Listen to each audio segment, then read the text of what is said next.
So I went to Sean that night and I was like, hey, babe, I got to tell you, like, Katya said this crazy thing to me. She said that I'm holding you back. And he looked me dead in the eyes and he said, you are. Sean? Sean? The Sean we know? Yes. Do you think business is for everybody? No, I don't. No. Money buys options, I think, which does in part fulfill me. Yeah, I grew up around the corner from Apple. Wait, really quick story on that. My cousin is the number 2 accountant in Apple and has been since they were a smaller company. Oh, wow. She used to be 2 doors down from Steve Jobs, and I was a little kid and I would walk by and he would be in that room with his door open and I'd be like, like waving at really this cool guy. The last one was Biden or Trump? No, I'm just kidding.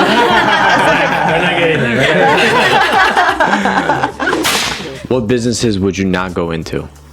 Oh, gosh. So first off, people always say like a real estate is passive income. There's nothing passive about it. Like I own investment properties. You know, people are people. And when you're a landlord, that's not passive. Let's be real. But it is nice because it's a passive about it. And for people saying, oh, okay, so that's what I'm going to do now. Yeah. The risk is still there. The risk is still there, right? As fun as it sounds. So Sean actually was my teacher in chiropractic school. I fell in love with the teacher. In my life, I learned that success is not measured by wealth or status, but by the impact we have on others. It's the small acts of kindness, the genuine connections we make that leave a lasting impression. I've learned that adversity is the teacher in disguise. It builds strength, character, and resilience.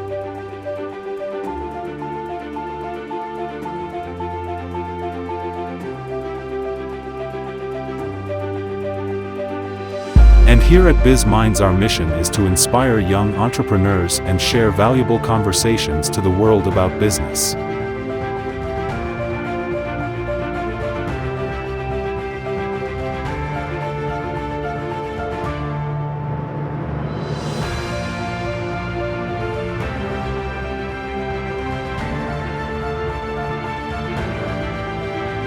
So join us in this amazing journey to inspire others to pursue their dreams.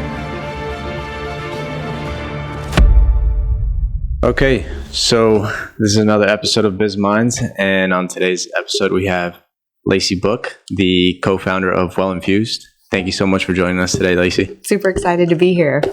Thank you. So let's start with a little bit of personal life. Tell us a little bit about where you grew up and how you made your way to Naples. Whew, how much time do we have? It's always can be a very long story. I actually grew up in Silicon Valley in California. And I always say it's such an interesting part of my life because Silicon Valley is unlike anywhere I've been in the United States. And I've traveled everywhere. I grew up literally around the corner from Apple, Google, eBay, Netflix, Yahoo, like you name it, like I was in the center of it. And so growing up in a world where entrepreneurship was around every corner, I think really instilled a lot of what and who I am right now. It was like you were just meeting innovators and people in tech and people with big dreams, big ideas everywhere you went. So it was a wild place to grow up. And I feel really blessed that I did.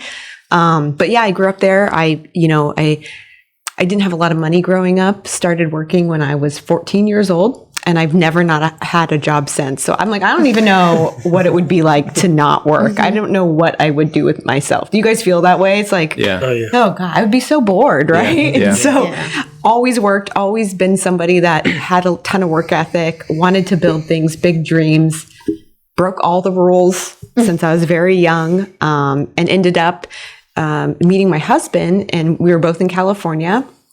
And actually, I'm actually a chiropractor by profession.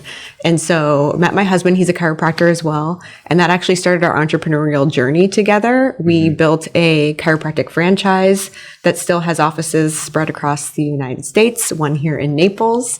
And then one day he was like, hey, let's go to Indiana.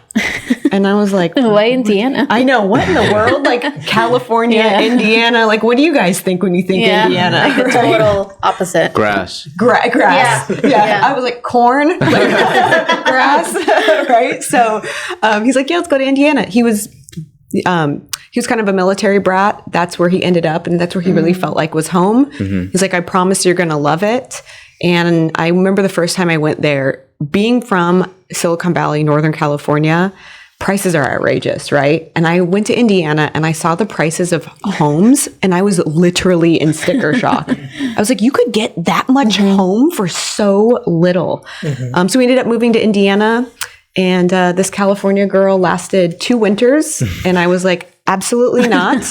We need to go somewhere else. And we chose Naples to go to during the winters, and fell in love, and now we're selling our Indiana home and we're here full time. So here we are. So you saw in Silicon Valley, where you grew up, a lot of maybe companies that are big now starting. I think Silicon Valley, and I've never been, or I haven't even been to California, but I think like money around Silicon Valley. But you mentioned growing up with Tech. not a lot of money, correct? Yeah. So my dad actually was born in 1927. He lived through the Great Depression. Wow. My parents had quite a huge age difference. And so he had been in Silicon Valley long before it was Silicon Valley. And they ended up, getting our home for an unbelievable price, obviously. And we just been there for a long time. So I grew up in an area that had a lot of money, but I didn't have a lot of money. So it was really interesting contrast to live in. Yeah. How come you chose going into chiropractic, being a chiropractor? It's so cliche. I totally know this is cliche, but I always say chiropractic chose me. When I was 16 years old, I was working in a bank. I was a bank teller. And this lady, she used to always wait for my window. She would wait for me to free up, and then she would come do her transactions with me. And one day she came and she just like slid me her card. And she was like, I want you to work for me. And I was like, what in the world? I didn't even know what she did. And I remember flipping her card over and it said chiropractor. And I had no idea what chiropractic was. No inkling whatsoever. Family never did anything like that. Never heard about it. And I was like, what? I'm chiropractor. What am I going to do there? And she said something that forever changed my life. She said, whatever you're getting paid, I'll pay you more. And I was like, okay. Hey, I'm 16. I'm like, right on. I'm out, And so I ended up going and working for her. And that started my health and wellness journey. So I really believe I was destined to do what I do now because it literally chose me. So Are you that chiropractor that actually cracks? Like big cracks, like what you see on TikTok? I'm a total crack dealer. Then I need to come to you. I don't practice anymore because of all of the businesses that Sean and I have subsequently opened since that time. But yes, when I was in practice, we did crack people. Very specific, specialized technique, though. We only work with the top 2 bones in the neck. Don't actually adjust anywhere else. And so there's probably only about 1% of chiropractors on the planet that practice the way that we do, because it does take some extra training. So all of our offices do that specialized work. Wow. Yeah, that's what the specific. Yep. That's what you guys do at the specific, right? Dr. Mike, he is one of our offices. It's interesting because in your introduction, you mentioned that you were always breaking rules, right? So I'm sure of course, in a good way. But how do you... Debatable. Let's hope so. Don't talk to my mom. Don't talk to my mom. But how important do you think it's breaking rules when it comes to becoming an entrepreneur or a business owner? Well, that's an interesting question. It's so funny you asked that, because I was literally listening to a business talk this morning, and he was talking about if you look at most successful entrepreneurs in the world, somewhere in some phase of their life, they were rule breakers. Yeah. They pushed the limits. They wanted to see what they actually could do. Like normal was not enough, And so I think inherently for most of us that have our own businesses, we have to have a little bit of confidence and desire to go beyond what's normal. And that means that you have to break through the norm, which means breaking rules. And so probably all of you could look back in areas of your life and remember areas where you did break rules and push through the limits, right? So I actually think it's kind of a necessary part of what we need to do as entrepreneurs, because you can't be successful if you're doing what everybody else does. Yeah. If you're doing what everybody else does, that means you're not breaking anything, right? Yeah. When you worked for the lady that gave you her card, how long did you work for her until you had your own chiropractic location? Yeah, so I worked for them for 3 years, and then they ended up moving. And I was like, okay, I was living in Silicon Valley, and I was like, well, because I get bored easily, I was like, I want to do something different. I ended up moving to like the foothills of the Sierra Mountains in California and running a chiropractic office out there.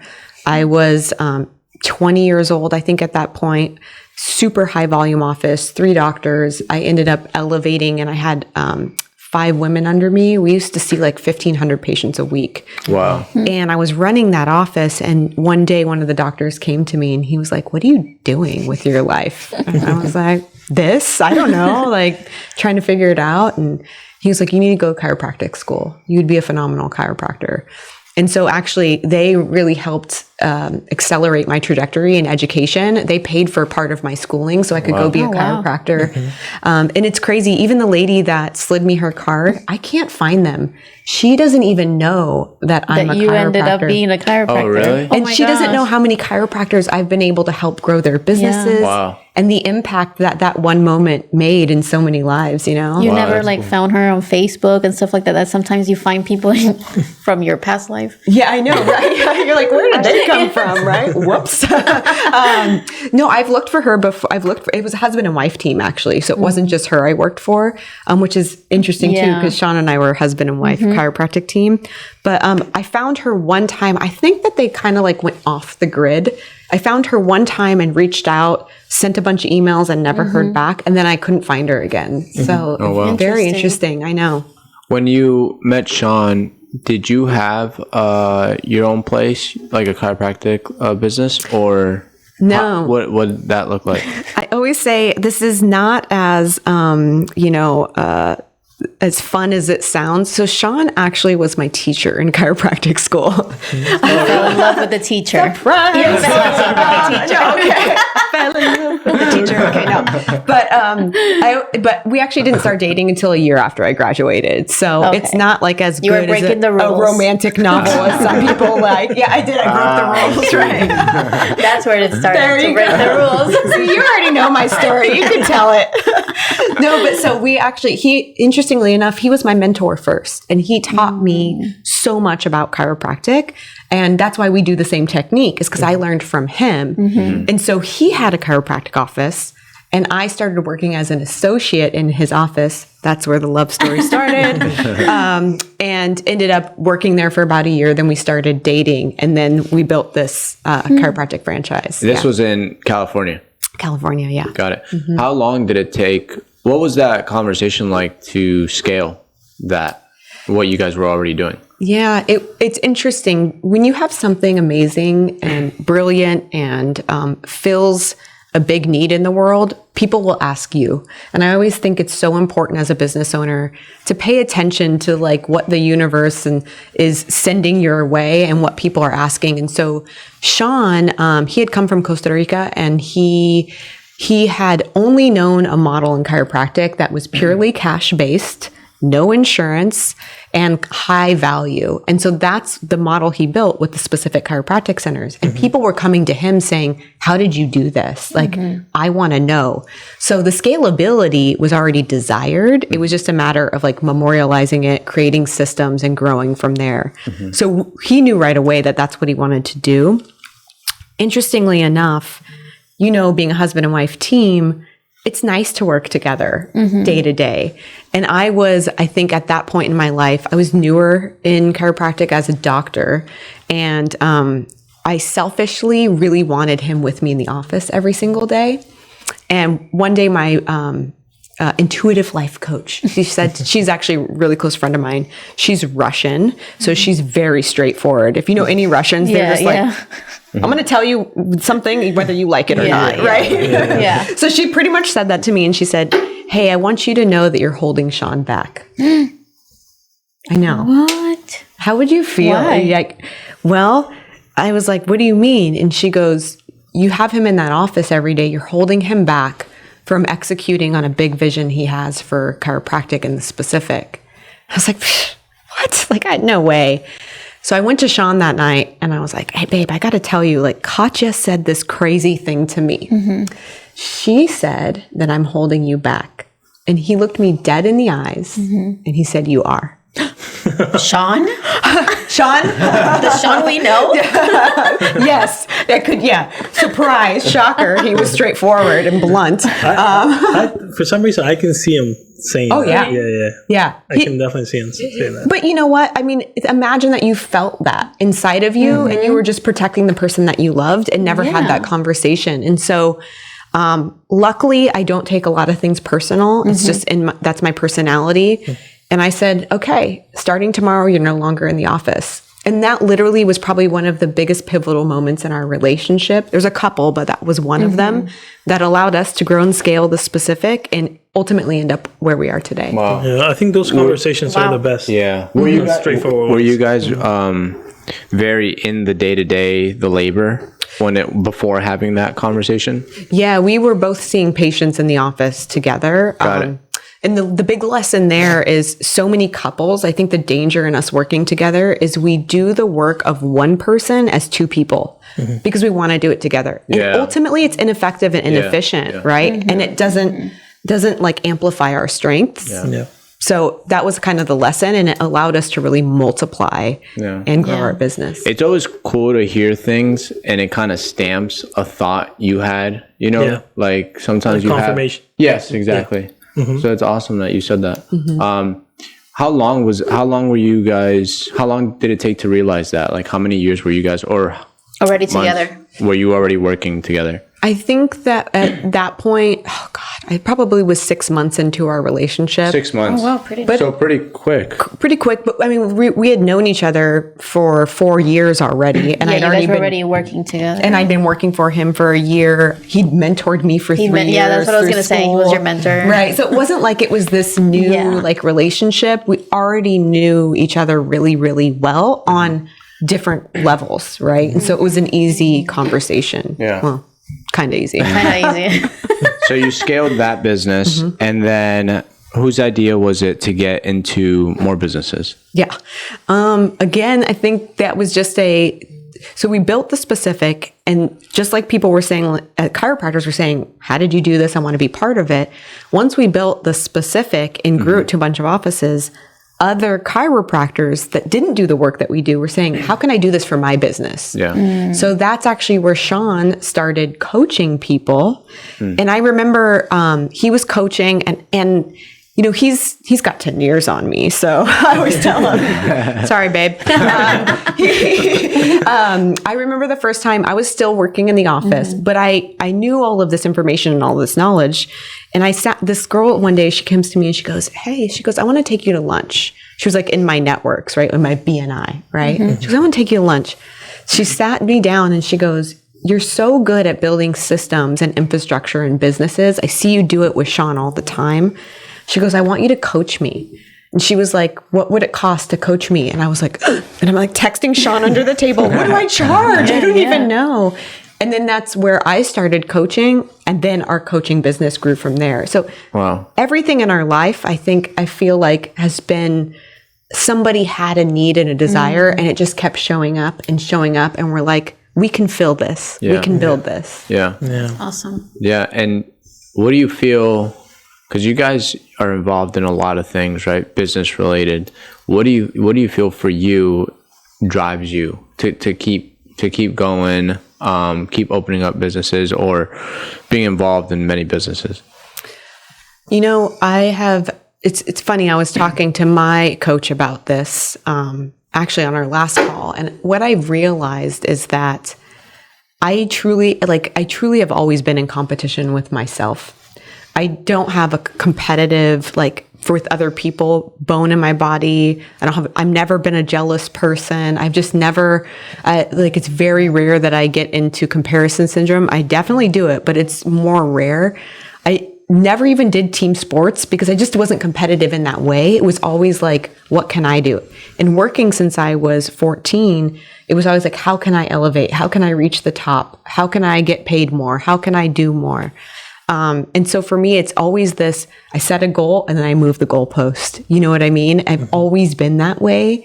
And so I don't know if it's good or bad, but I never feel like enough is enough. And as soon as I get to that point where I'm like, that'll be enough, I'm like, oh, but I can do this so much better, right? I can make such a bigger impact. There's so many more people out there that need this. And so for me, it's the impact that drives it and the competition within myself and the desire. Yeah.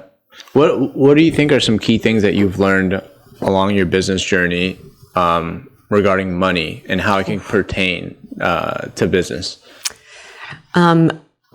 Money is all about your mindset. One of the other pivotal moments in Sean and my life is a realization that we had very different philosophies and belief systems around money. So I don't know if any of you are like me, but growing up without a lot of money did feel very scarce and hard to obtain.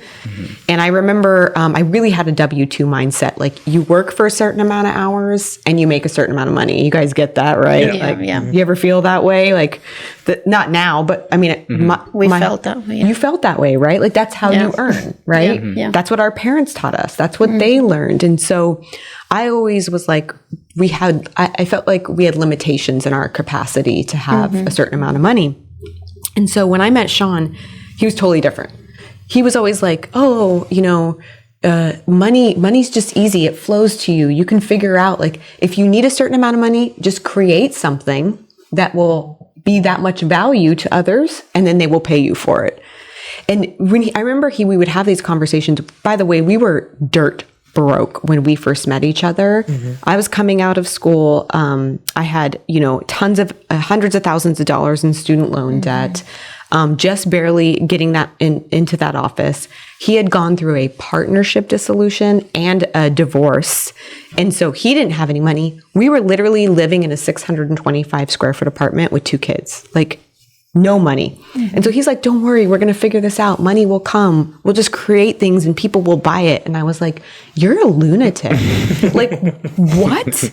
Right? Yeah. Like, no, we have to work hard. We have to put in all the hours. Then we make money. And then what do? We save it. Put it away. Put it away for a rainy day. Like, don't spend it. We need the cushion. And for me, what I realized is that belief system was actually the inhibitor to our ability to earn and have a bigger capacity to earn. And so what I've learned about money is that you are the ceiling, no matter what. You 100% are the ceiling in your ability to earn and to have the wealth that you desire. And you have to work on your mindset and break through that glass ceiling in order to get where you're trying to go. Yeah. How did you go from thinking one way to the other? Because usually people start changing when they see results, right? But sometimes you don't see results for a certain amount of time. So what was the trigger for you to change your mindset when it comes to money?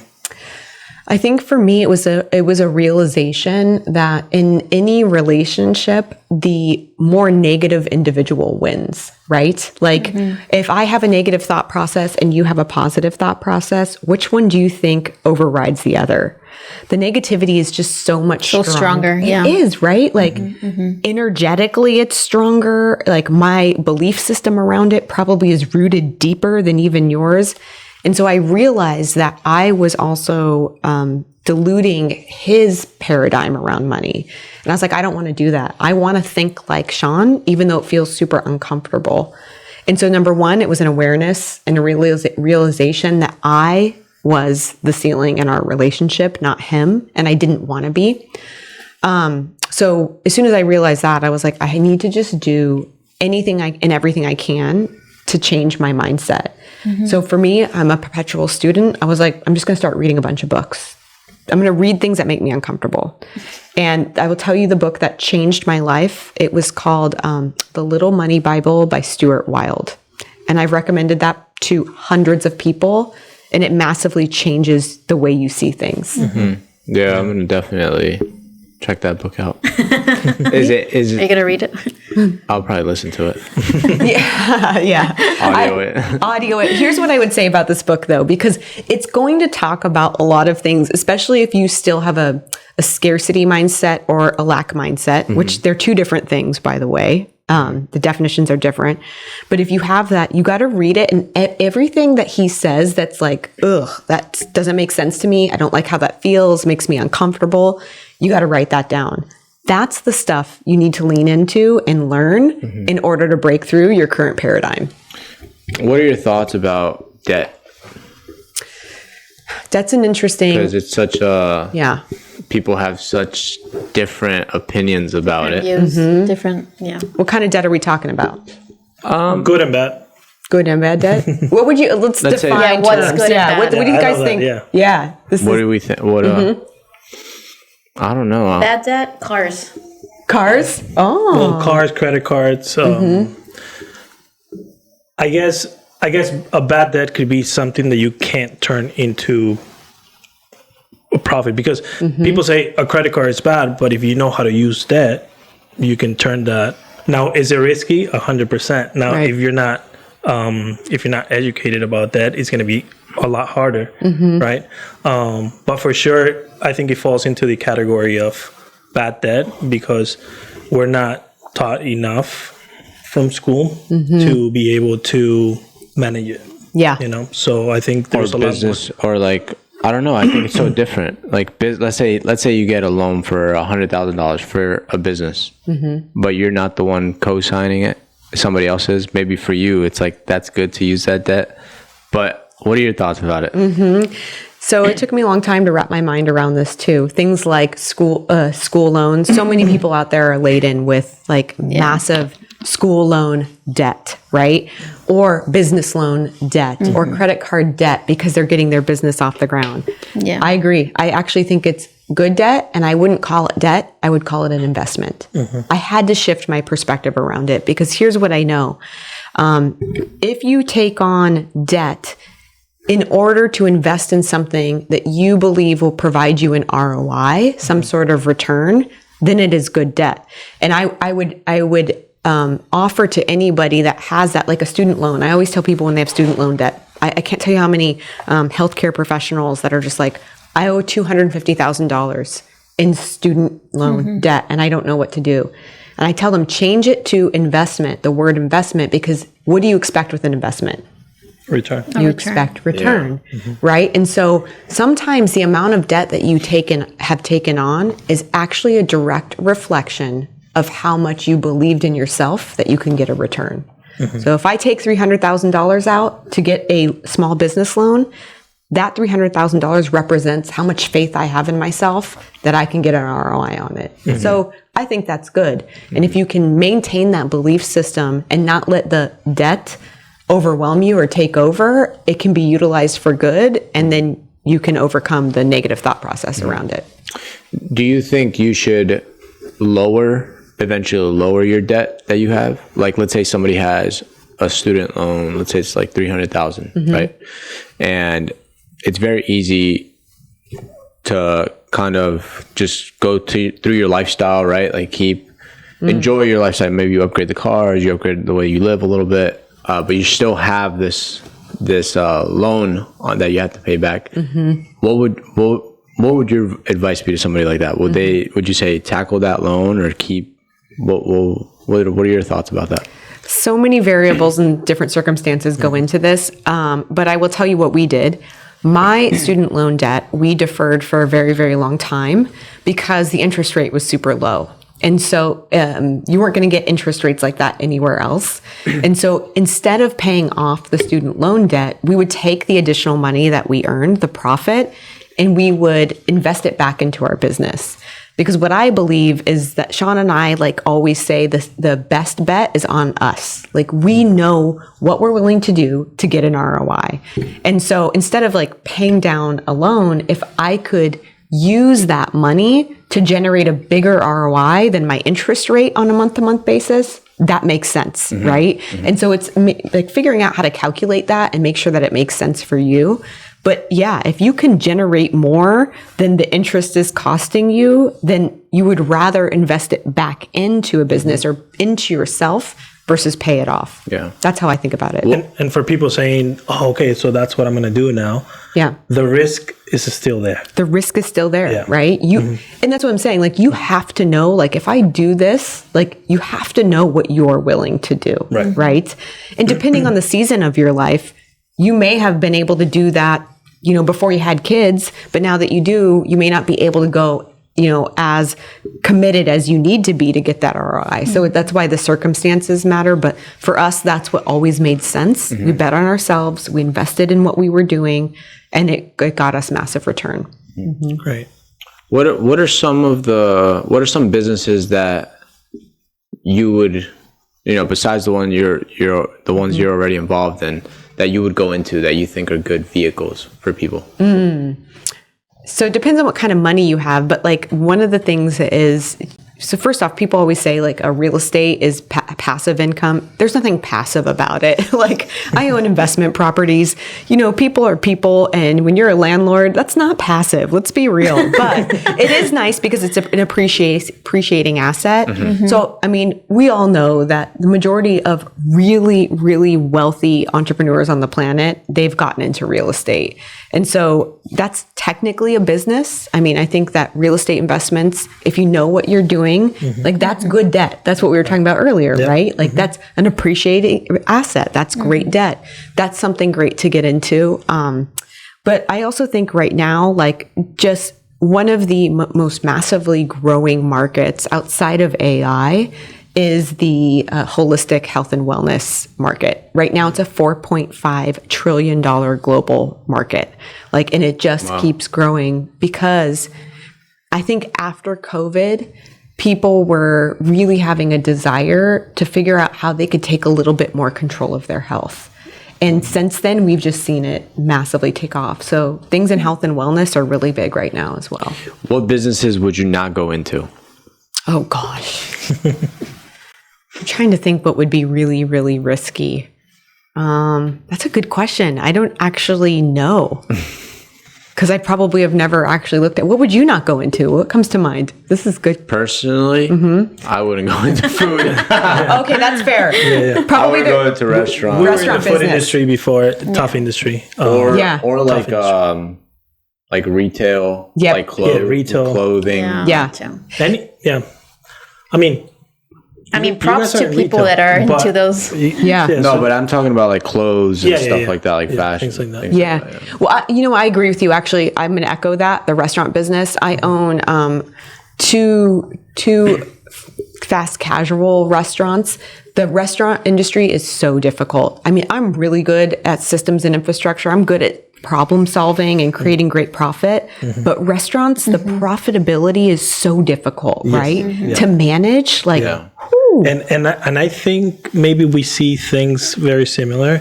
Like, I see points. I don't know, in my head, I see points until you get to the equal sign and then your profit, right? And I feel like in the food industry, there's so many points. Like, you see your profit all the way over there instead of, you know, sometimes a service-based industry, right? Which is right there. 3 points and then your profit is right there. That's the best I can describe it when it comes to like profits and different businesses. In the restaurant industry, I feel like the profit margins are slim. And it's kind of like the Walmart model, right? Like, you have to be exceptionally good at what you do to constantly manage those food costs and other things. So I would say any business that has smaller profit margins where you have to be just exceptional at every single step of the way, those are difficult to get into for sure. Yeah. You mentioned holistic health, right? Can you tell us a little bit about Well Infused and everything you guys are doing? It seems like a lot of exciting stuff that you guys are doing over there. So can you share a little bit about all you guys do? Yeah, absolutely. Well Infused in Naples is our second location. Our first one is actually in Noblesville, Indiana.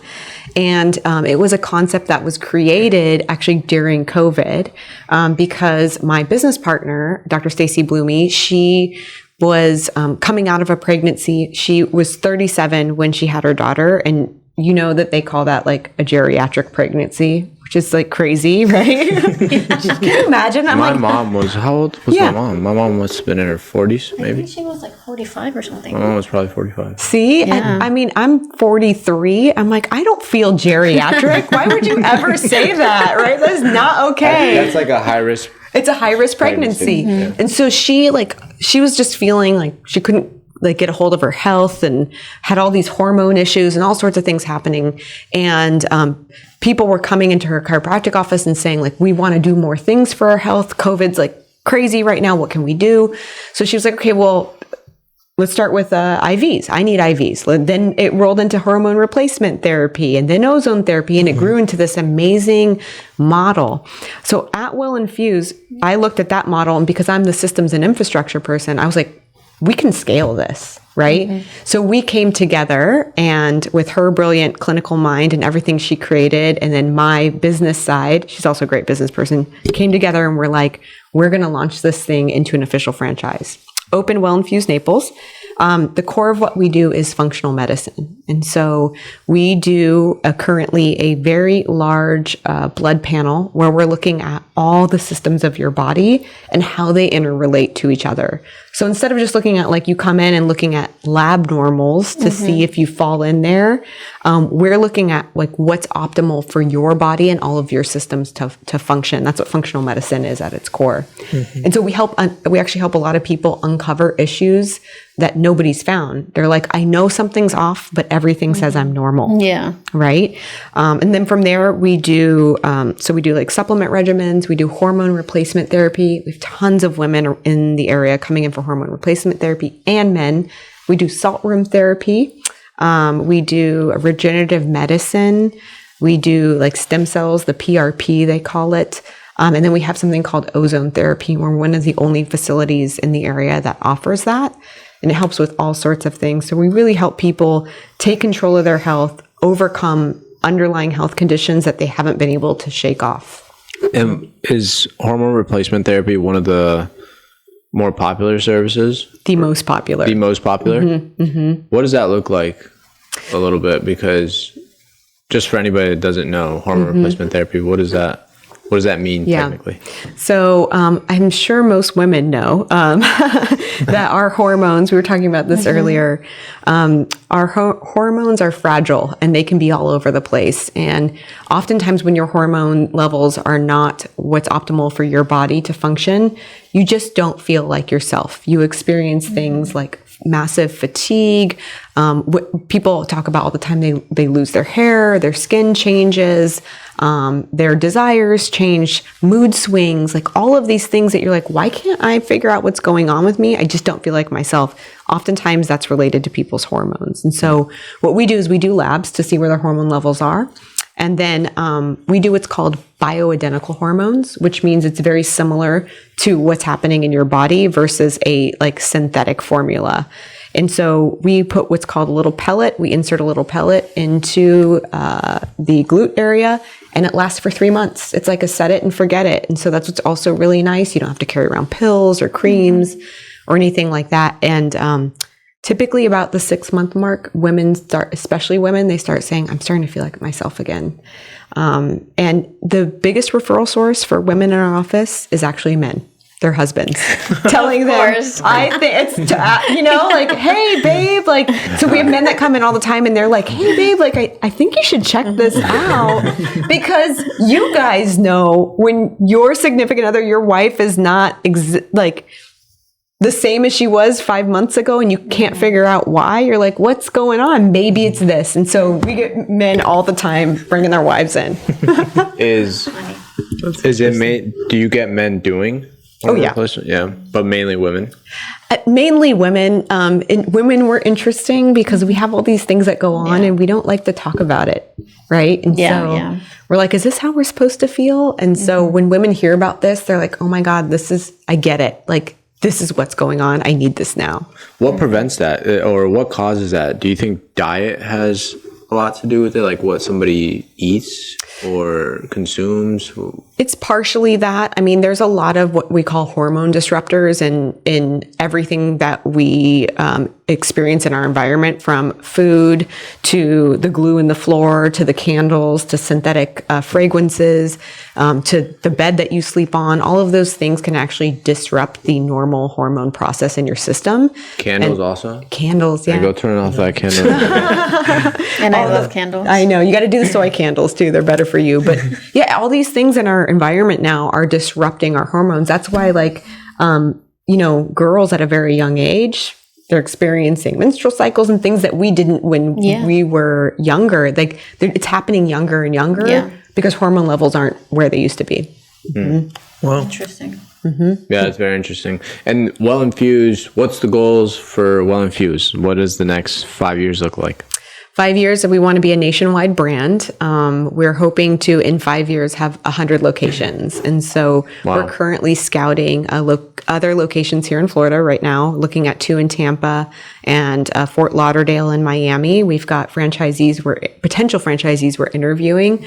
So we'll start here in Florida, saturate the area a little bit, and then expand out into the United States. Wow. Mm-hmm. Right now you're at 2 locations, and you already have people that are interested in owning a franchise. Yep. And we just 2 weeks ago, we won a competition, very similar to Shark Tank, after essentially pitching our business model to a panel of judges that are big in the franchise world and in front of 1,000 of our peers. Wow. And we ended up getting first place because our model is so unique and nobody has really memorialized it and simplified it from a system standpoint the way that we have. And so we do recognize that this is something that people want. So we know it's a scalable brand. Were there any other competitors that were in your field too? Or you guys were the only ones? Yeah, so we had, so we made it to top 3, and the other 2, one of them was he was from Canada, and he had a really killer men's salon concept, membership based. We were talking about memberships. He had like beard memberships and, hair, and then he did even like pedicures and there's one like that here. Is there? Yeah, well, Hammer and Nails. Yeah, that's right. Yeah. Hammer and Nails is a franchise. Yep. Actually, I met the owner of Hammer and Nails at this event. Yeah. That's a cool place for guys. It's so cool. I know. Women, we need root memberships and stuff like that, right? Like we would go. But yeah, so nobody that actually does what we do, because again, it's such a complex model to be able to systematize it and have standardization of care is difficult, but we figured out how to do it.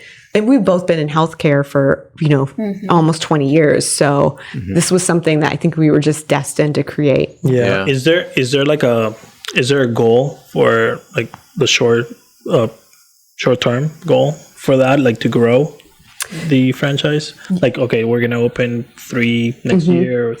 Oh yeah. First goal is 5 locations. 5 locations. And so for me, I'm a big believer, any business owner out there, this is a big lesson I learned: infrastructure before growth. Yeah. I say it all the time, infrastructure before growth. If you want to grow and scale your model, you have to have the systems and you have to have the infrastructure.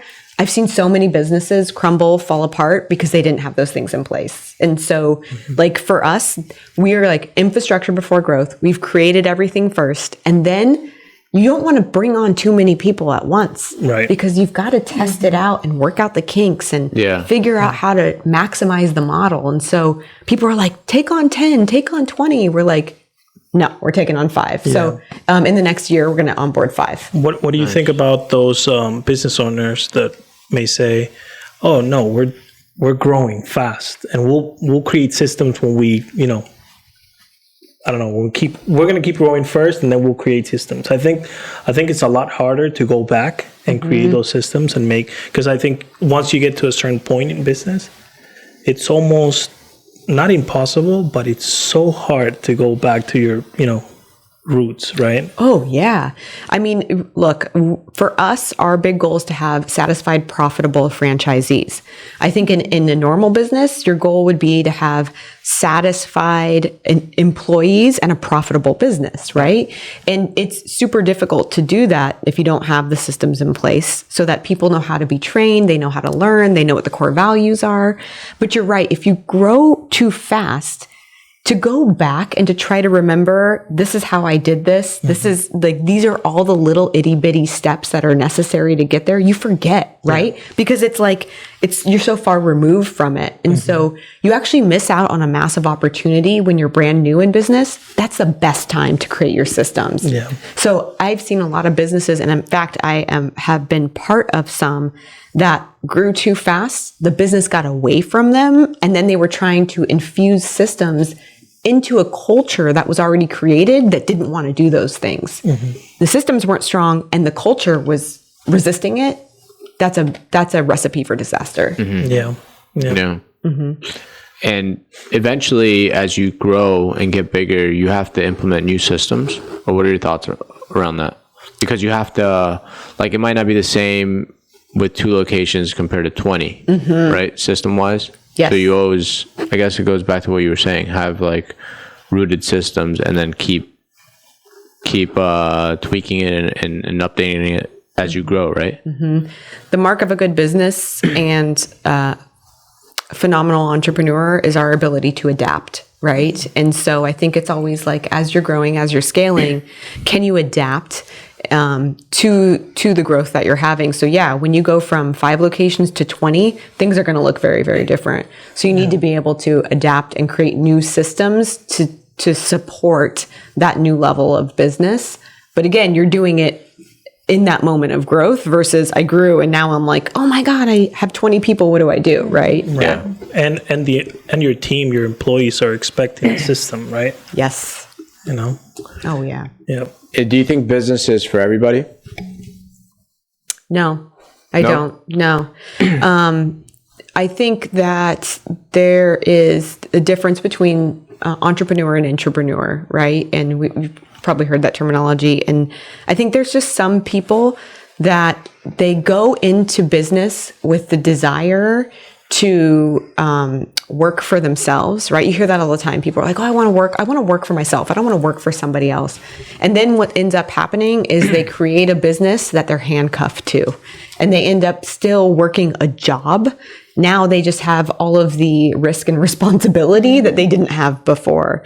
Some people, I think, have the wrong reasoning for going into business. One of the things that we always say is actually the best position to be in is the number 2 in any business. If you were smart and you were like, I want a great lifestyle and I want to make a lot of money, don't be the owner, be their number 2, because you're going to make a lot of money. You're going to be able to grow. You're going to be able to elevate with that business, but you don't have the risk. You don't have the headaches, and you don't have to make the hard decisions. And that was the question I was about to ask. Were you? Yeah. Look, and sometimes I'm like, man, I see that, and my number 2, she sees the future and she sees where we're going, and she's like, I'm in it for the long haul, but I don't want to do what you do. Yeah. Some people, they just don't want that, but they want a good lifestyle. So there's opportunity there. Right. I think we're kind of, being an entrepreneur, we're a little bit crazy, right? Because we're like, all right, we're along for this crazy ride, and we know it's not easy. And so you have to want that. Yeah, absolutely. Is there anything that we haven't mentioned that you'd like to touch on? It could be anything, or a piece of advice that you would give to somebody that's maybe getting into business or wanting to get into business. Probably one of the biggest lessons I've learned is done is better than perfect. And that's a line that I used to write all over the place on my walls and my shower and my mirror on my phone. I think that when you're getting into business, you have to move quickly. You have to act quickly. You have to be extremely decisive if you want to grow and scale. Yeah. That's that adaptability. And so many of us get paralyzed by the idea of perfection. Everything needs to be perfect. Everything needs to be just right. All the pieces need to be in place before I can do A, B, and C. that is a lie that we have been told. That you guys know it doesn't happen that way. It never happens that way. So if you can get this done is better than perfect, the people that do are the people that make it. Yeah. I have a couple questions for you. One would be how important money is for you in your life, and have you ever bought happiness with money? Money is important to me because it allows me to help others. And so my big thing is impact, and it always has been since the day that I realized that chiropractic was my future. I really wanted to make sure I could impact lives. And what I know is without money, it's much harder to be able to share knowledge, time, energy, effort with others. The people, some of the most giving people I've met on the planet are some of the richest people on the planet. Same here. And right. And it's not even just like, I'm not talking about financially giving. I'm talking about giving of their knowledge and giving of their time. Like, I want to be that. And I also recognize that if I was in a space of struggle, I would be having to only give to myself to get out of that. Right. And so that's why it's important to me.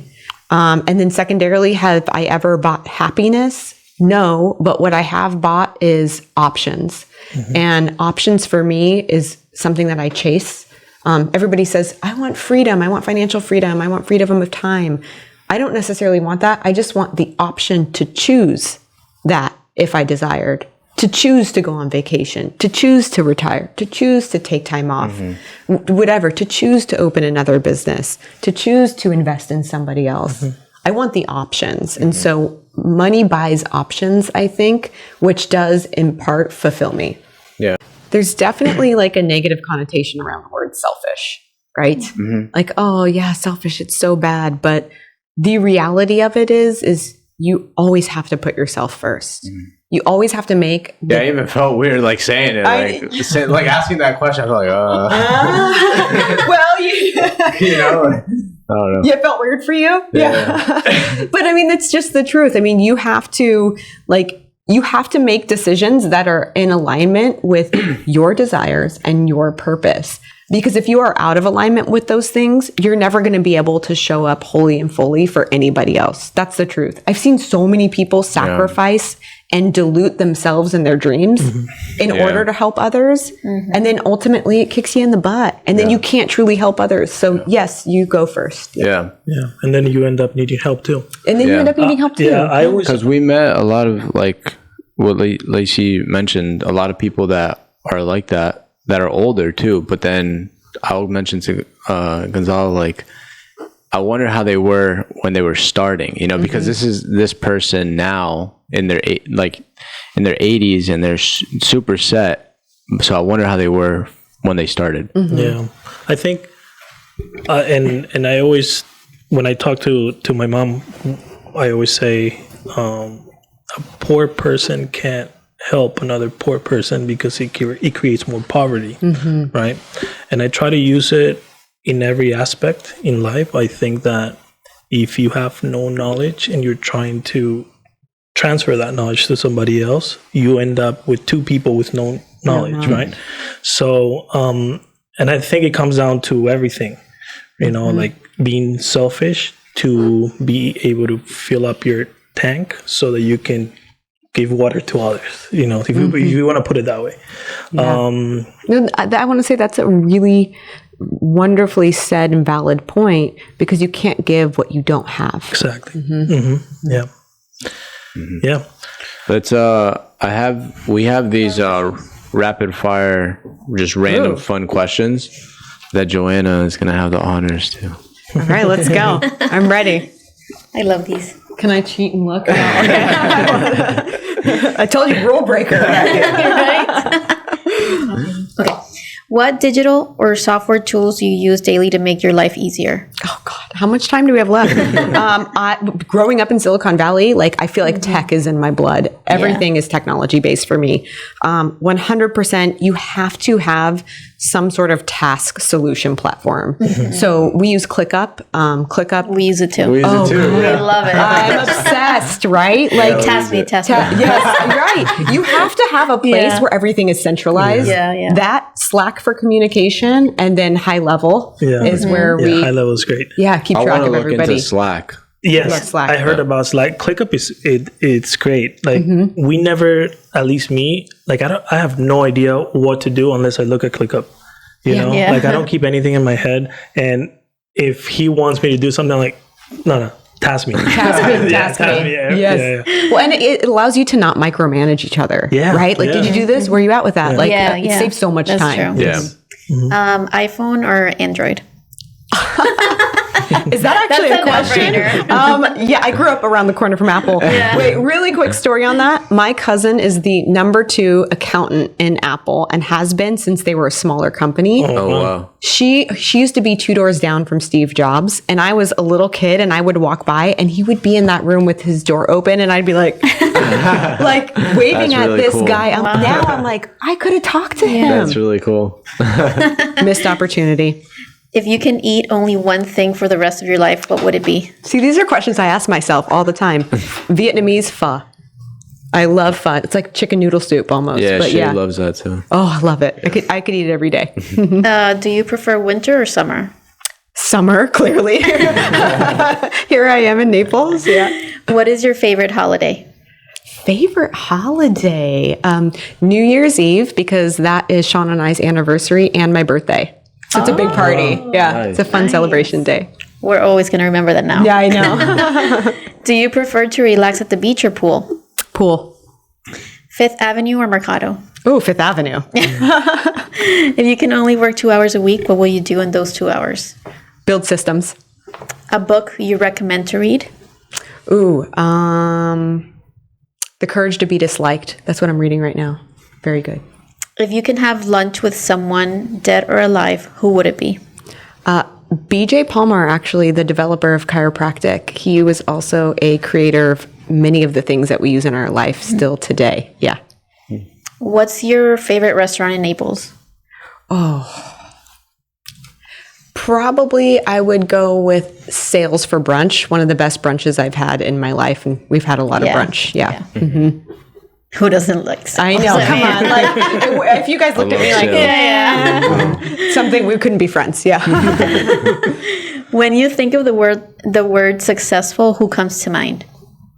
Elon Musk. If you can choose any other career path, what would it be? I would actually, you guys are going to laugh at this. Okay, I need to disclaimer this because we talked about it earlier. I would be a restaurant owner. But here's why. So I love cooking. I taught myself to cook from a very young age. I cook everything from scratch. I go to a restaurant and then I recreate the recipes. But that's what I want to do when I retire because there's so much risk. It would be something I did when I don't have to worry about the financial impact. And so that, That's fun. What's been your best investment? Me. And what's a bad piece of advice you've heard people telling others? A bad piece of advice? That it's all about the grind, right? Like that you have to just grind. I think that you have to work really, really, really hard. I do not disagree with that. But I don't think that it has to feel like a grind. Mm-hmm. You know what I mean? Like when you're truly doing something you love, even when you're working hard and the hours are super long, it should still feel good, right? Mm-hmm. And so you have to work hard, but it shouldn't feel like a grind. Mm-hmm. Yeah. The last one was Biden or Trump? No, I'm just kidding. We're not getting there. Well, Lacy, thank you so much. Thank you so much. We really appreciate it. Thanks, guys.